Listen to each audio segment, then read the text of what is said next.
At kasabay nga po ng landfall ng bagyong Basyang sa Surigao del Sur kagabi, naramdaman ang masamang panahon sa ilang bahagi ng Visayas at Mindanao. Ang ilang residente maagang naghanda dahil po sa karanasan nila sa nakalipas na mga bagyo. Balitang hatid ni Bam Alegre. Mula kagabi hanggang kaninang madaling araw, walang tigil ang ulan sa Tagbilaran City sa Bohol dahil sa bagyong Basyang. Kahapon pa lang makulimlim na ang langit sa lungsod. Malakas na rin ang alon at hangin kaya wala nang mangingisdang pumalaot. Iniangat din nila ang kanilang mga bangka para hindi mapinsala. Itinabi muna ang traffic barrier sa Carlos P. Garcia Avenue para hindi liparin ang hangin. Itinupi rin ang ilang billboard para hindi masira. Sa bayan ng Kandihay, sa pilitang pinalikas ang ilang pamilyang nakatira sa landslide-prone areas.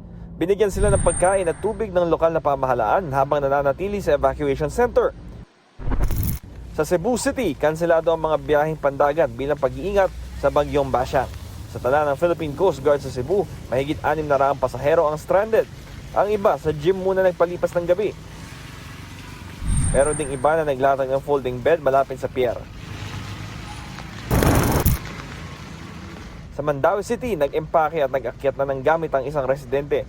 Naranasan daw kasi nila ang hagupit ng bagyong Tino nitong Nobyembre at nangangamba ngayon sa epekto ng bagyong Basyang. Nga mo mga salinag, ipanood po na mong sako. Kay in case of na ay kanang ingoy nga bakwit, mga bakwit na sad minya, ilabi pa ang mga bata. Maayong buntag, Esperanza Hanon. Maulan na rin sa Esperanza, Agusan del Norte. Nakataas ang blue alert status bilang paghahanda sa bagyong Basyang. Sa ilalim ng blue alert, magdamagang nakamonitor ang mga otoridad sa sitwasyon sa bayan. Inihanda ang mga rescue boats at emergency vehicles. At mas pinaigting ang koordinasyon ng iba't ibang ahensya. Nasa blue alert status din ang Tubay, Agusan del Norte. Kasama sa kanilang paghahanda ang maagang pagpapalika sa ilang residente.